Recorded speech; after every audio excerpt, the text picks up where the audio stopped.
Assalamualaikum warahmatullahi wabarakatuh. Kami dari kelas 11 MIA 3 ingin mempresentasikan materi biologi yaitu tentang narkoba. Langsung saja ke materinya yaitu pengertian dari nafza. Narkoba atau nafza adalah bahan atau zat yang dapat mempengaruhi kondisi kejiwaan atau psikologi seseorang, pikiran, perasaan, dan perilaku, serta dapat menimbulkan ketergantungan fisik dan psikologi.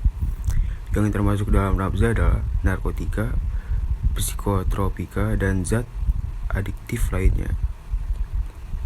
Narkotika berasal dari bahasa Yunani yaitu narke atau narkam yang berarti terbius sehingga tidak merasakan apa-apa. Narkotika berasal dari perkataan narkotik yang artinya sesuatu yang dapat menghilangkan rasa nyeri dan menimbulkan efek stupor, bengong.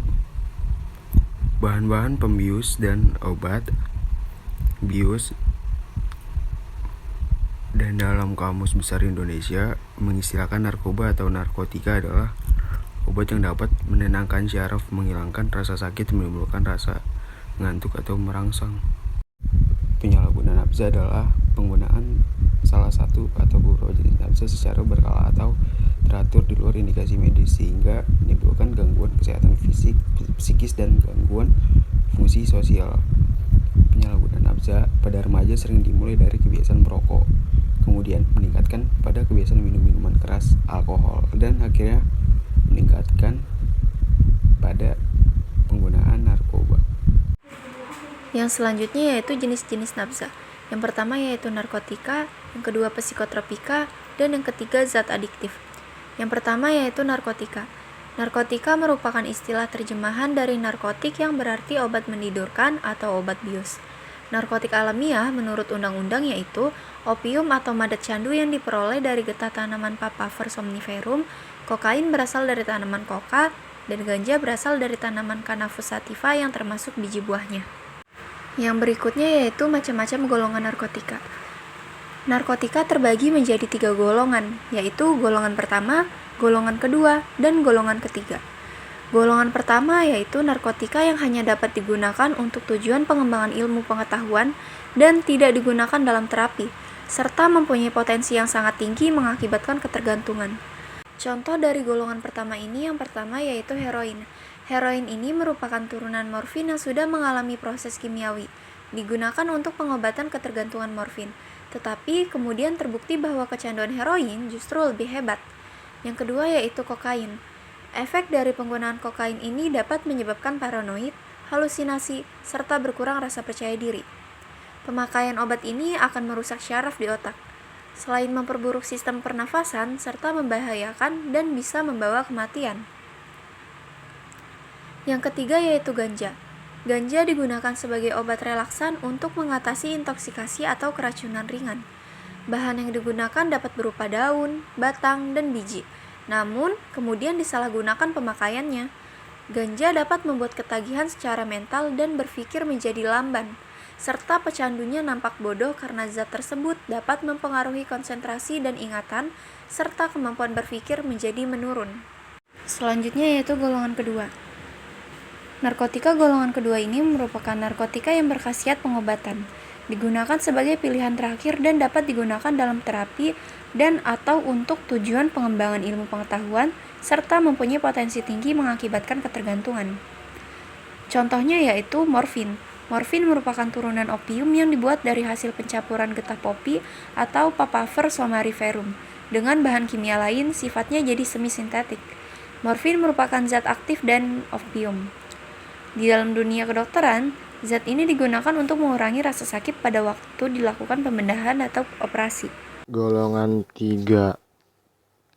Narkotika yang berkhasiat pengobatan dan banyak digunakan dalam terapi dan atau tujuan pengembangan ilmu pengetahuan serta mempunyai potensi ringan mengakibatkan ketergantungan. Contohnya kodein. Kodein adalah sejenis obat yang digunakan untuk mengobati nyeri sedang hingga berat. Efek sampingnya dapat mengancam jiwa seperti halnya senyawa opiat lainnya adalah depresi saluran pernapasan. 2. Psikotropika merupakan obat-obatan yang bukan merupakan golongan narkotika, tetapi mempunyai efek yang sama dengan narkotika. Apabila zat ini disalahgunakan akan mempengaruhi kesadaran karena sasaran obat ini adalah pusat-pusat tertentu di dalam saraf, pusat otak, dan sumsum tulang belakang. Berdasarkan dampak yang ditimbulkannya, zat psikotropika dibedakan menjadi 3 golongan, yaitu obat-obatan stimulan, obat golongan halusinogen atau obat penghayal, dan yang terakhir narkotik golongan depresan. Obat-obatan stimulan. Obat-obatan yang termasuk ke dalam golongan stimulan ialah obat atau zat yang bersifat menimbulkan rangsangan terhadap otak dan saraf atau disebut juga obat perangsang. Yang sering digunakan yaitu golongan amfetamin. Golongan amfetamin dikenal sebagai obat perangsang yang bekerja meningkatkan kesigapan keuletan, menghilangkan rasa letih atau lelah, dan menghilangkan depresi ringan. Dalam bidang kedokteran, jenis obat ini dipakai sebagai obat untuk menghilangkan shock waktu perbedahan operasi dan memperbaiki kestabilan tekanan darah waktu pembedahan. Obat-obatan yang termasuk amfetamin misalnya ekstasi, sabu-sabu, dan barbitura. Obat golongan halusinogen, obat penghayal. Obat ini menyebabkan timbulnya halusinasi kehayalan. Halusinasi adalah sesuatu yang dirasakan seseorang, tetapi pada kenyataannya tidak. Contoh jenis obat ini adalah ganja, marijuana, dan LSD. Lysergic acid, diethylamine. Contoh obat penghayal adalah morfin dan amfetamin. Narkotik golongan depresan. Narkotika golongan depresan mempunyai efek yang dapat menimbulkan depresi.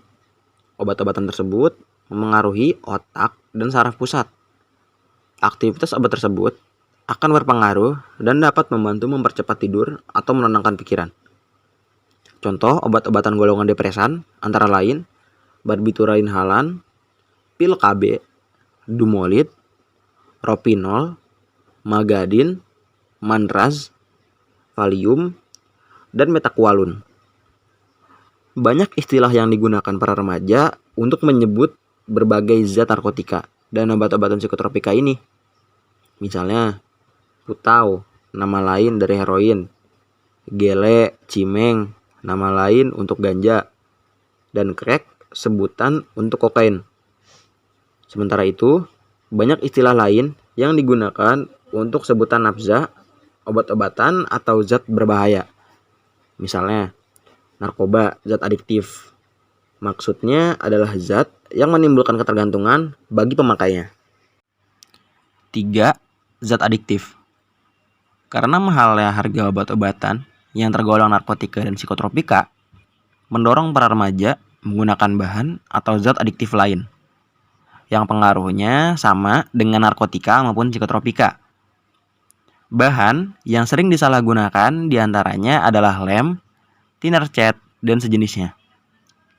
Cara pemakaian bahan-bahan tersebut dikenal dengan istilah ngelem. Yang termasuk zat adiktif lainnya adalah bahan atau zat yang berpengaruh psikoaktif di luar narkotika dan psikotropika, meliputi minuman beralkohol yang mengandung etanol etil alkohol yang berpengaruh menekan susunan saraf pusat dan sering menjadi bagian dari kehidupan manusia sehari-hari dalam kebudayaan tertentu.